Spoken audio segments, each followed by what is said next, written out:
அரசு பணியாளர்களுக்கான புதிய மருத்துவ காப்பீட்டு திட்டத்தினை இம்மாதம் 1ஆம் தேதி முதல் மேலும் 4 ஆண்டு காலத்திற்கு செயல்படுத்திட முதலமைச்சர் செல்வி ஜெயலலிதா ஆணையிட்டுள்ளார்.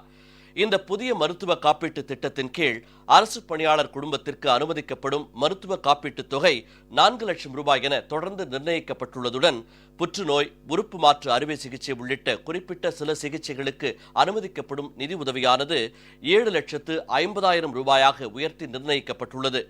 இத்திட்டத்தின் மூலம் சுமார் 10,22,000 அரசு பணியாளர் மற்றும் அவர்களின் குடும்பத்தினர் பயன்பெறுவார்கள் என தெரிவிக்கப்பட்டுள்ளது. 2012ஆம் ஆண்டிலிருந்து 4 ஆண்டு காலத்திற்கு யுனைடெட் இந்தியா காப்பீட்டு நிறுவனம் மூலம் அரசு பணியாளர்களுக்காக செயல்படுத்தப்பட்டு வந்த மருத்துவ காப்பீட்டு திட்டம் கடந்த ஜூன் மாதம் 30ஆம் தேதி முடிவடைந்தது. எனவே இம்மாதம் 1ஆம் தேதி முதல் 4 ஆண்டுகளுக்கு அரசு பணியாளர்களுக்கான மருத்துவ காப்பீட்டு திட்டத்தினை சில கூடுதல் பயன்களுடன் செயல்படுத்திட முதலமைச்சர் செல்வி ஜெயலலிதா உத்தரவிட்டுள்ளார். அதன் அடிப்படையில் திறந்த ஒப்பந்த புள்ளி முறையை பின்பற்றி பொதுத்துறை காப்பீட்டு நிறுவனங்களிடமிருந்து ஒப்பந்த புள்ளிகள் கோரப்பட்டு ஒப்பந்த புள்ளியை ஏற்கும் குழு யுனைடெட் இந்தியா காப்பீட்டு நிறுவனத்தை தெரிவு செய்துள்ளது.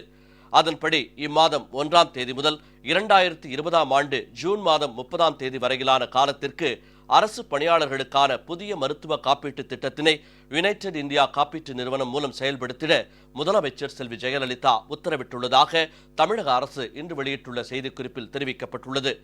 அரசு பணியாளர்களுக்கு தற்போது நடைமுறையில் உள்ள காப்பீட்டு திட்டத்தை விட இந்த புதிய காப்பீட்டு திட்டம் சில கூடுதல் பயன்களுக்கு வகை செய்துள்ளது.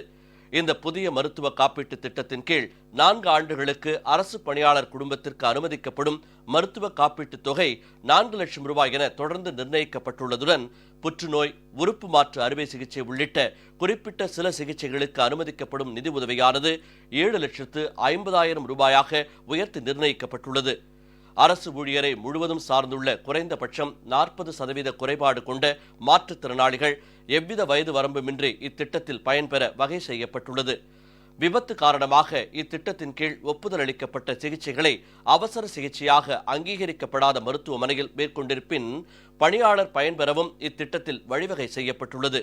இத்திட்டத்தின் கீழ் அரசு துறை, உள்ளாட்சி நிறுவனங்கள், அரசு பொதுத்துறை நிறுவனங்கள் மற்றும் சட்டப்படியான வாரியங்கள், மாநில அரசு பல்கலைக்கழகங்கள் ஆகியவற்றின் பணியாளர்கள் மற்றும் குடும்பத்தினர் 4 ஆண்டுகளுக்கு மருத்துவ காப்பீட்டு பலன்களை பெற முடியும்.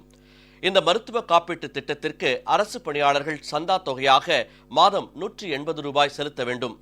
அரசு தனது பங்காக மொத்தம் 17,90,00,000 ரூபாயை ஆண்டுதோறும் காப்பீட்டு நிறுவனத்திற்கு வழங்கும். இந்த திட்டத்தின் மூலம் சுமார் 10,22,000 அரசு பணியாளர் மற்றும் அவர் தம் குடும்பத்தினர் பயன்பெறுவர் என அரசு செய்திக்குறிப்பில் தெரிவிக்கப்பட்டுள்ளது.